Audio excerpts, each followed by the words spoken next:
말씀 우리가 함께 나눕니다. 2장 전반부를 보면 느부갓네살이 꿈을 꾸었는데 이제 바벨론에 있던 지혜자들, 술사들을 불러 모아서 꿈에 대한 해석을 부탁하는 게 아니라 꿈이 어떤 꿈이었는지를 이야기하고 그리고 그 꿈이 어떤 뜻을 갖고 있는지 해석을 해달라 이렇게 명령을 하죠. 그래서 모든 술사들이나 지혜자들이 다 죽임당할 지경이었는데 하나님께서 다니엘에게 지혜를 주시고 또 그 꿈이 무엇이었는지를 보여주셔서 다니엘이 이제 그 꿈과 관련된 내용을 느부갓네살에게 이야기하는 내용이 이제 전개가 됩니다. 그러니까 후반부 내용은 지금 읽은 내용은 사실 앞부분에도 조금 더 내용이 있습니다만 본문 순서가 아주 분명하게 정리가 되어 있습니다. 다니엘이 먼저 느부갓네살이 꾸었던 꿈에 대해서 꿈이 어떤 꿈이었는지를 쭉 설명을 하고 그 다음에는 그 꿈이 어떤 의미를 갖는지 해몽을 해줍니다. 꿈은 두 장면으로 되어 있었어요. 그래서 꿈에 대해서 첫 번째 장면, 두 번째 장면을 이야기해주고 당연히 해석도 첫 장면에 대한 해석, 두 번째 장면에 대한 해석 이렇게 되어 있습니다. 이게 다니엘에서 갖고 있는 아주 중요한 특징인데 다니엘은 6장까지는 역사적인 내용들이 쭉 나오고 7장부터는 하나님이 다니엘에게 주는 환상들이 나옵니다. 근데 이 환상들도 지금과 똑같은 패턴이에요. 하나님이 환상을 주시면 항상 환상에 대한 해석도 주십니다. 그러니까 꿈이 나오고 해석이 나오고 환상이 나오고 해석이 나오고 이렇게 되어 있어요. 그래서 언제나 꿈이나 환상을 보면 그 자리에 머물러 있으면 안 되고 뒤로 넘어가서 어떤 의미를 갖는지 해석을 읽으면 됩니다. 종종 보면 우리가 늘 제가 이렇게 좀 자조 섞인 말로 이야기하죠. 좋지도 않은 머리를 자꾸 굴릴 필요가 없어요. 보고 자꾸 이게 무슨 뜻일까 고민할 필요가 없어요. 뒤에 다 해석이 나오는데 해석을 막 찾으려고 할 필요가 없습니다.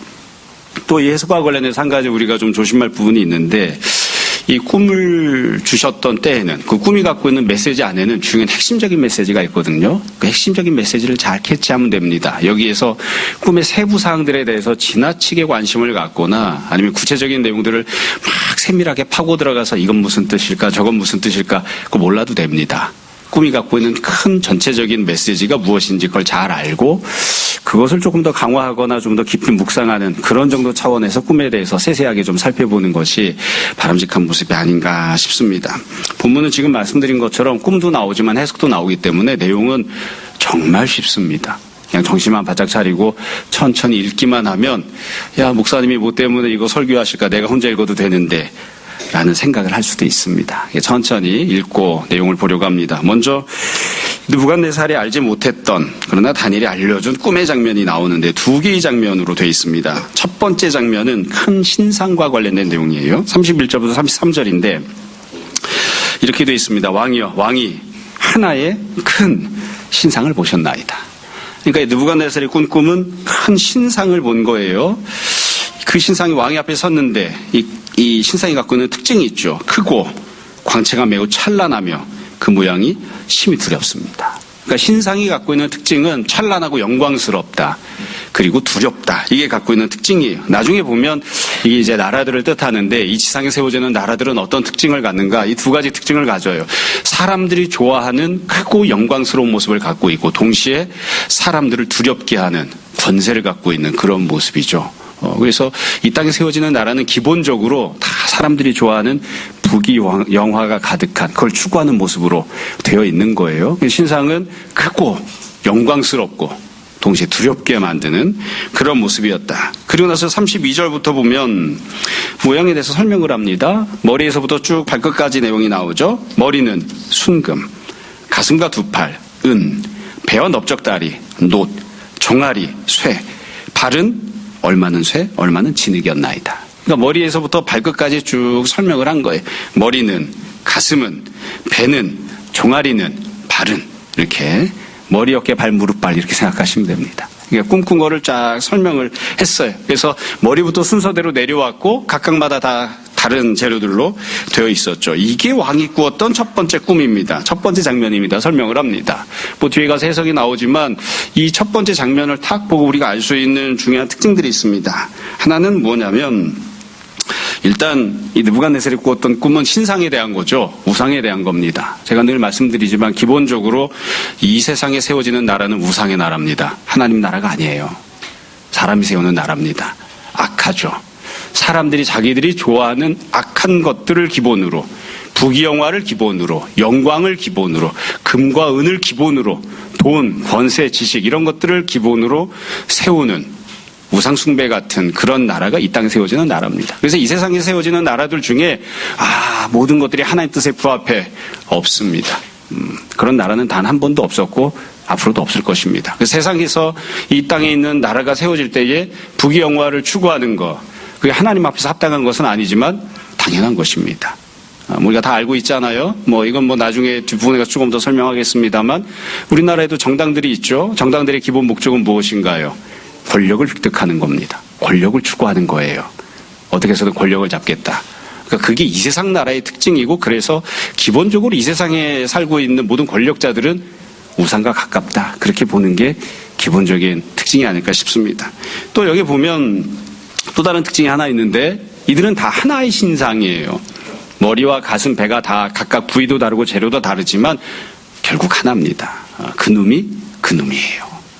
본질적으로 비슷합니다. 그러니까 물론 여러 부분들에 있어서 부위도 다르고 재료도 다르기는 하지만 본질적으로 이 땅에 세워지는 나라라는 점에서, 그리고 우상 숭배와 비슷한 모습을 갖고 있다는 점에서는 본질적으로 동일한, 그게 이 첫 번째 장면이 갖고 있는 특징입니다. 해석에 대해서는 뒷부분에서 다시 더 볼 거예요. 두 번째 장면에 대해서도 알려줍니다. 아마 이 첫 번째 장면을 듣고 나서 느부갓네살이 맞아, 그런 내용이었는데 이렇게 아마 감탄하지 않았을까 싶어요. 두 번째 장면은 34절부터 35절인데 이게 훨씬 더 중요한 내용이죠.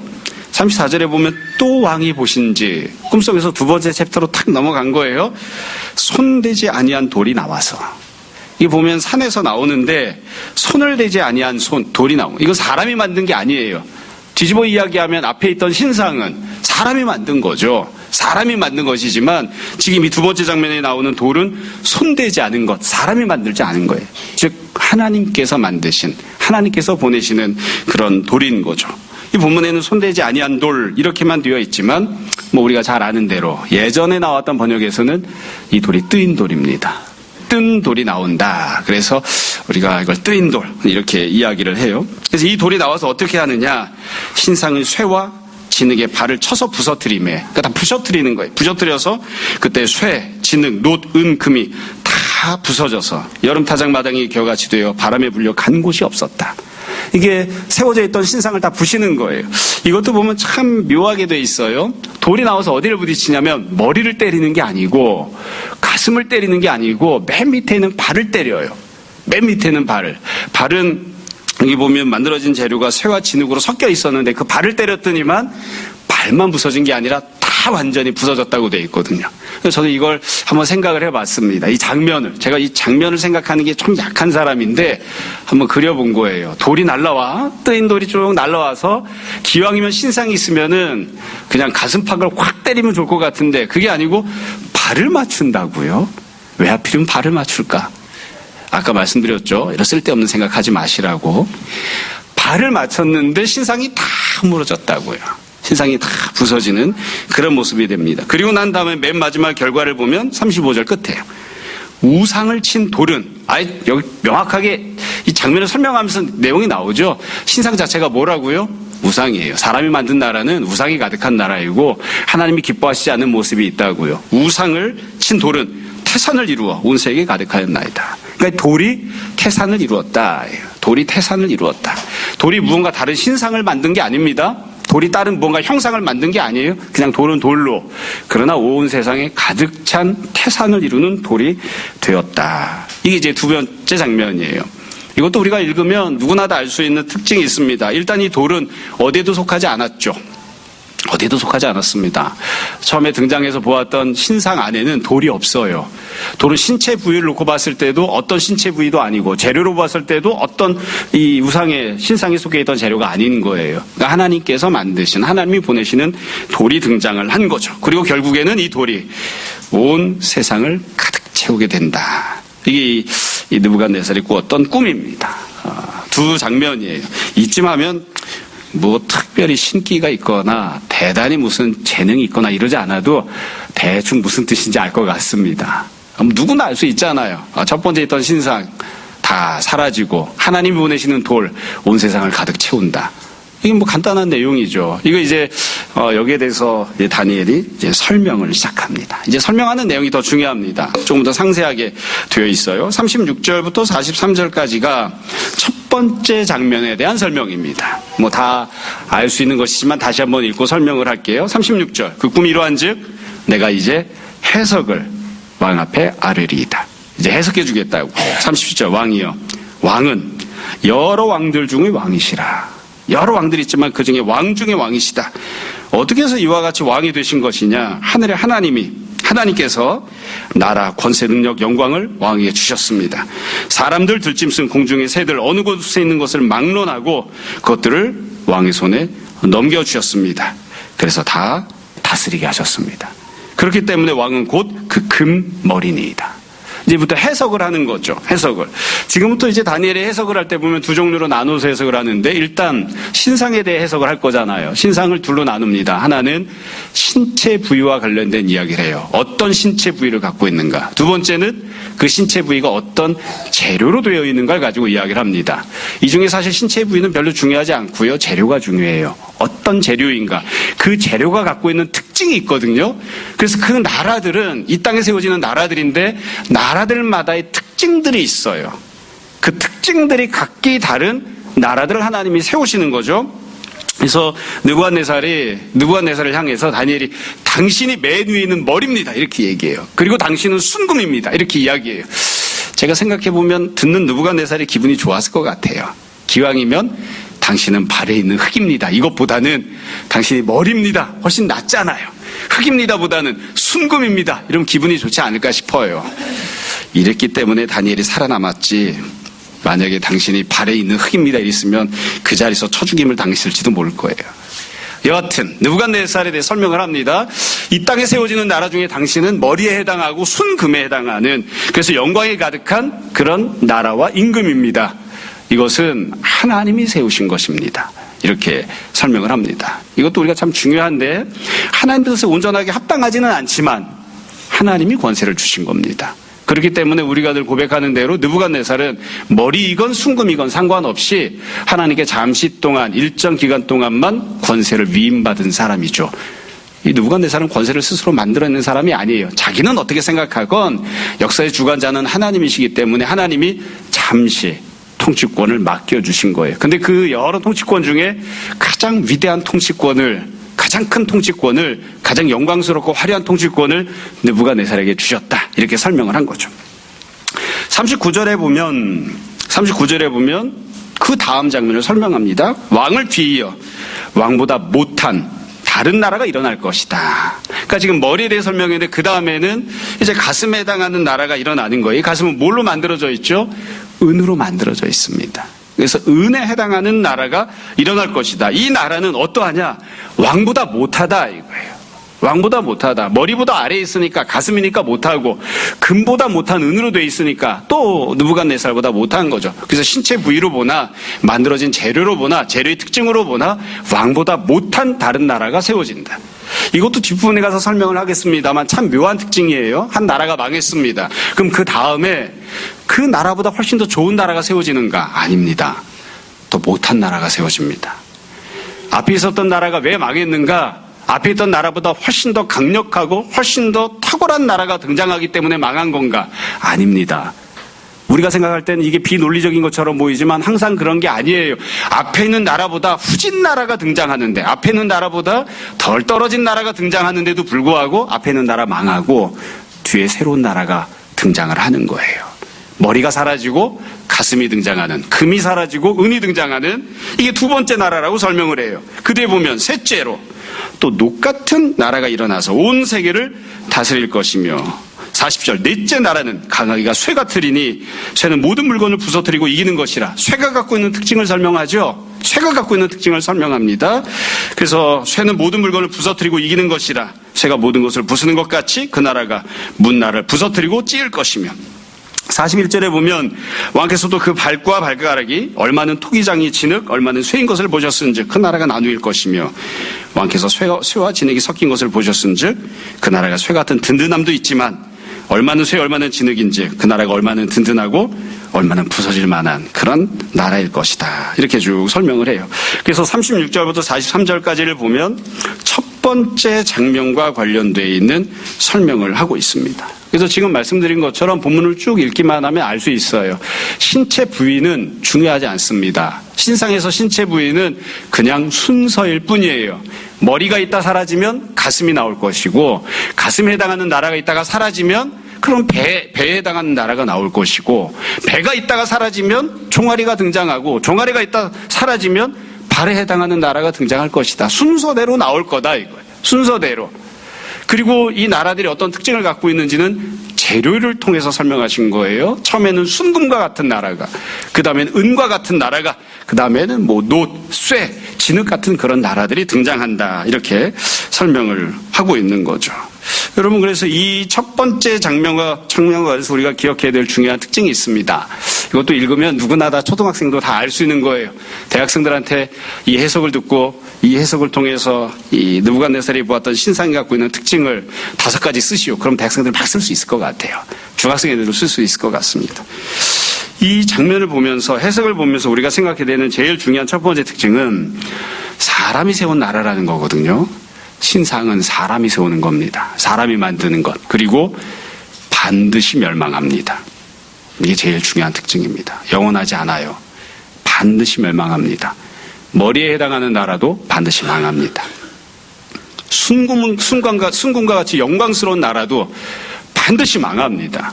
그리고 그 뒤에 다시 또 다른 인간의 나라가 등장을 합니다. 이게 역사가 갖고 있는 중요한 특징이에요. 하나님께서 보여주신 이 환상, 이 꿈이 갖고 있는 중요한 특징인 거죠. 두 번째 특징이 있어요. 앞부분에 말씀드렸던 건데, 그건 뭐냐면, 한 나라가 망할 때는 아까 말씀드린 것처럼 더 탁월하고 능력 있고 더 영광스러운 나라가 등장하기 때문에 망하는 게 아니에요. 순금의 나라가 망하면 그 다음에 어떤 나라가 등장을 한다고요? 은으로 된 나라가 등장합니다. 그게 인간 역사입니다. 그러니까 우리는 그걸 받아들여야 됩니다. 그게 하나님 뜻이에요. 이 나라가 망하면 더 못한 나라가 등장할 것 같은데 그게 주님의 뜻입니다. 그게 주님의 뜻이에요.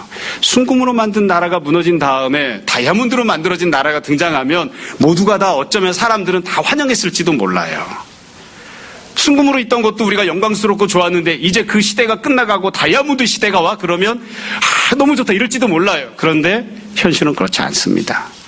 순금의 나라가 지나가면 은으로 된 나라가 등장할 겁니다.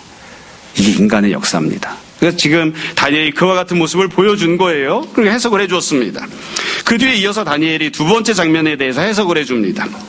44절과 45절인데 44절과 45절을 보면 이것도 읽기만 해도 알 수 있는 아주 단순한 내용입니다. 44절. 이 여러 왕들의 시대에 하늘의 하나님이, 이게 매우 중요하죠. 앞에 나왔던 신상은 누가 세운 겁니까? 사람이 세운 겁니다. 하나님께서 권세를 주시긴 하지만 사람이 세워요. 그러나 그 뒷부분 두 번째 장면에 대한 설명을 보면 하늘의 하나님께서 한 나라를 세우실 것이다. 결국 느부갓네살이 꾸었던 꿈은 이 세상에 세워지는 사람의 나라와 하나님께서 세우시는 하나님 나라에 대한 꿈을 꾼 거죠.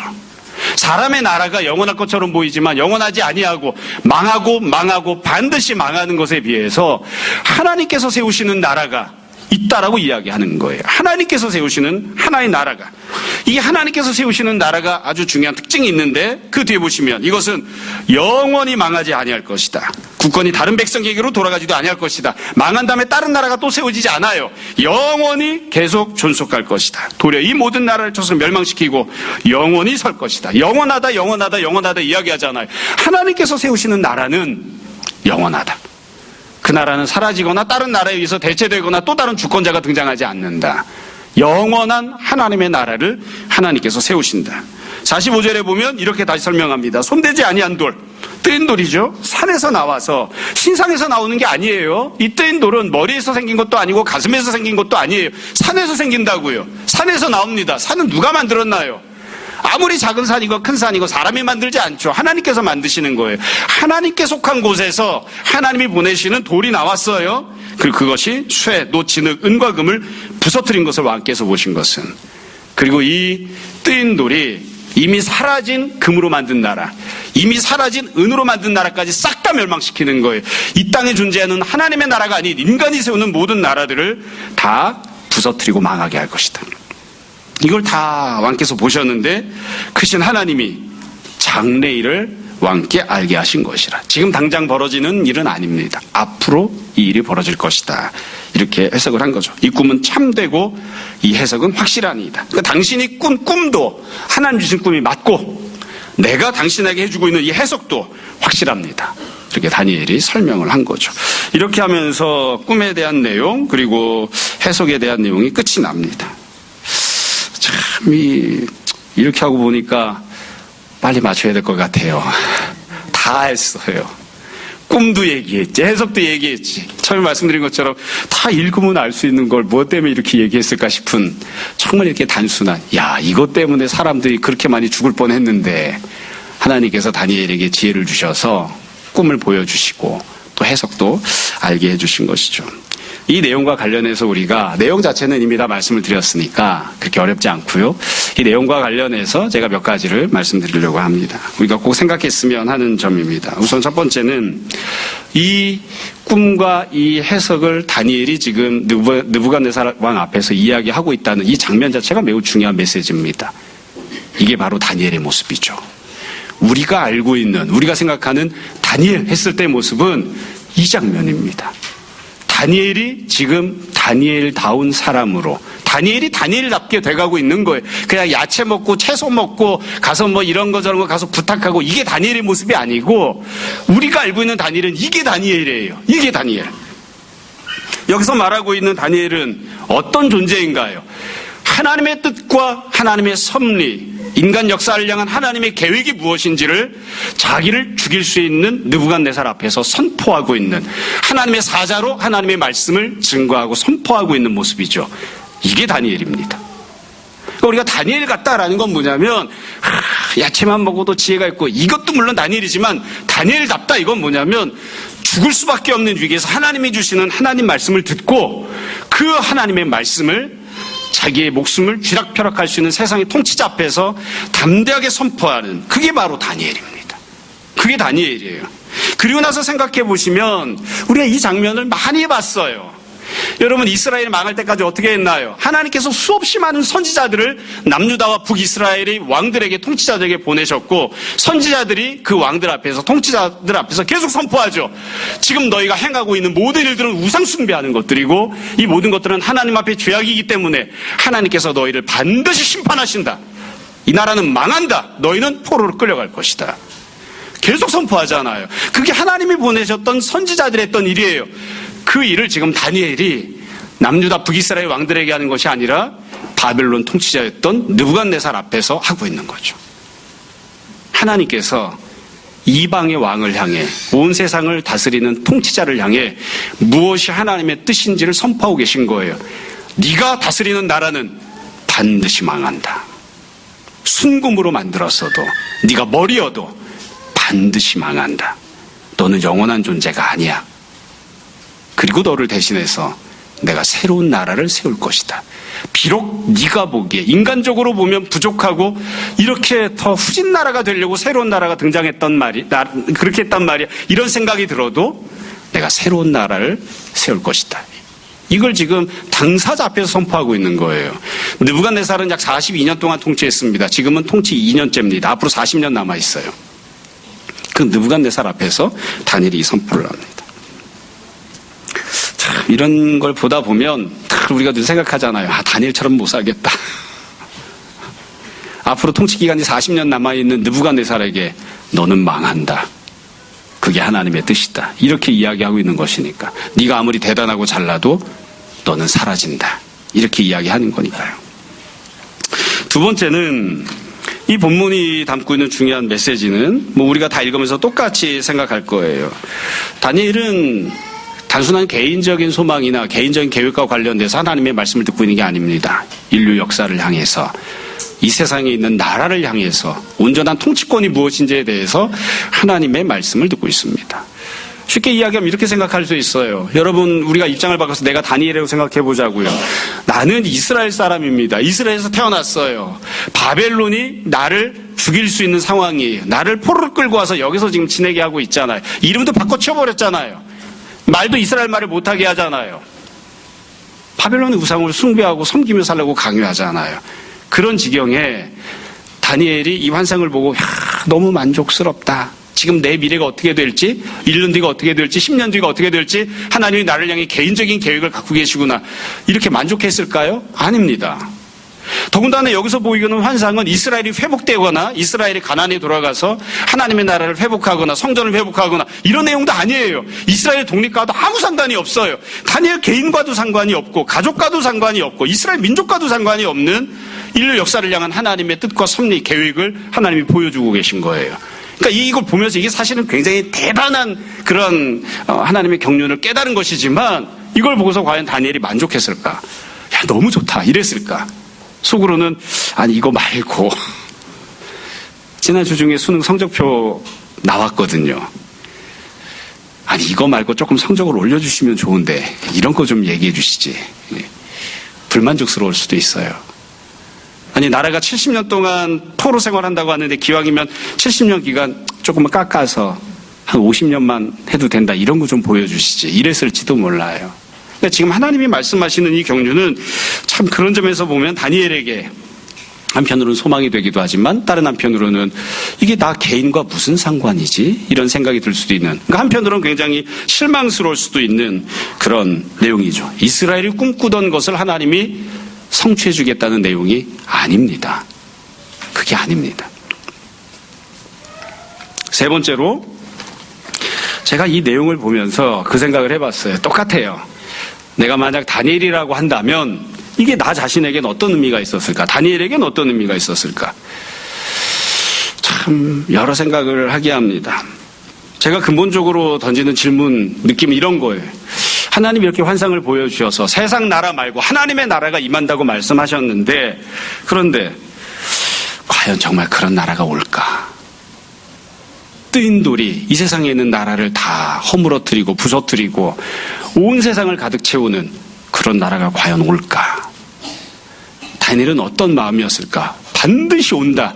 그리고 그 나라에 대한 확신이 있어서 그것 때문에 막 주체 못할 기쁨과 소망을 갖게 되었을까? 뒤집어 이야기하면 이런 거죠. 포로로 끌려가 식민지 노예로 살고 있는 다니엘에게 이 환상이, 하나님 나라에 대한 약속이, 선포가 과연 소망이 될까? 과연 소망이 될까? 예수님께서 오셨을 때 로마 식민지였습니다. 예수님 돌아가실 때까지 이스라엘 독립 못했습니다. 과연 예수님께서 이 땅에 오셔서 선포했던 그 말씀들이 식민지 시대를 살고 있었던 이스라엘 백성들에게 참된 소망이 되었을까? 그게 소망이 될 수 있었을까?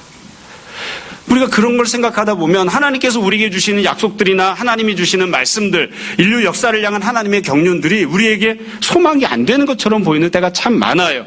하나님 나라가 임할 것이고 새하늘과 새 땅이 올 것이고 주님께서 영광 가운데 재림하셔서 온 세상을 다스리실 것이고 그게 우리에게 정말 소망이 되는가요?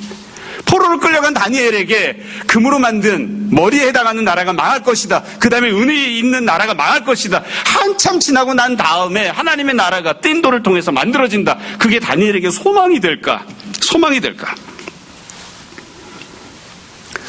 아마 사람마다 조금 다르겠습니다만 제가 이 설교를 제가 어떤 본문을 정해서 임의로 하는 게 아니라 강의 설교를 하잖아요. 본문을 쭉 따라서 하는데 사실 이 본문에 대한 설교는 제가 여러 번 했었고 설교 준비는 한참 전에 다 돼 있었거든요. 그런데 지난주에 이 계엄이 있었고 탄핵이 부결되고 여러 가지 과정들이 있었어요. 제가 생각을 해봤어요. 이런 나라에서 살고 있는 상황에서 이 모든 나라가 다 사라지고 하나님의 나라가 뜨인 돌을 통해 주어질 것이라는 게 과연 성도들에게, 우리들에게 소망이 되는가? 우리는 과연 하나님 나라를 바라보고 그것 때문에 소망을 삼고 그것 때문에 기쁨을 누리며 살 수 있는가? 이 젠장 이러고서는 막 마음이 막 뒤집어 올라오는, 과연 우리에게 무엇이 소망이 되는가? 무엇이 소망이 되는가? 막 이 현실을 보면 막 답답할 때가 많죠. 그렇죠? 저는 법률가는 아니지만 사형을 받아야 하는 그런 내란죄를 범했다. 그래도 내가 권력을 잡고 있는 것을 내어주면 안 되니까 그러니까 옹호를 하잖아요. 세상 나라는 그래요. 다 권력을 갖고 있고 싶어서 죄를 지었어도 그걸 덮고 그냥 내가 권력을 갖고 있고 싶다 그래요. 그걸 다 뭐라고 염려를 하나요? 저는 민주당 지지자도 아니고 이재명 지지자도 아닙니다. 지금 이 상태에서 권력을 내어놓으면 그러면 훨씬 더 못한 세상이 올 거니까 그래서 못하겠다고 하잖아요. 원래 인류 역사는 그렇습니다. 우리들에게 무엇이 소망이 되는가? 무엇이 소망이 되는가? 아마 우리 다 똑같을 거예요. 우리는 다 똑같이 그렇게 이야기를 합니다. 우리는 국민의힘이 정권을 잡은 나라를 소망하는 사람들도 아니고 민주당이 정권을 잡은 나라를 소망하는 사람들도 아닙니다. 하나님의 공의가 이 땅에 이루어지고 하나님의 나라가 이 땅에 임하는 것에 소망을 두고 살아가는 사람들입니다. 그게 우리의 소망이에요. 그래서 어떻게 하면 조금 더 하나님의 공의에 부합하는 그런 나라를 이루어갈지를 우리가 늘 생각하고 기도하고 고민을 하는 거죠. 근데 현실은 어떠하냐면 과연 우리에게 하나님 나라에 대한 소망이 진짜 소망이 되는가? 우리가 늘 그걸 바라보고 살아가는가? 하나님 나라를 생각하면 지금 당장은 느부갓네살이 통치하고 있는 곳에서 앞으로 다니엘은 40년 동안 그렇게 살아야 되는데 그래도 하나님 나라를 생각하면 기쁨을 평안을 누리며 살 수 있는가? 이게 참 현실적인 부분인 것 같아요.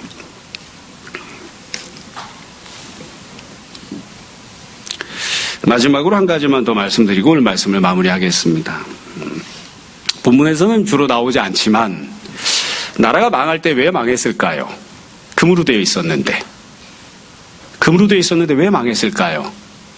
이스라엘 역사가 잘 보여줍니다. 우상 숭배하고 죄 지어서 하나님께 심판받아 망하는 겁니다.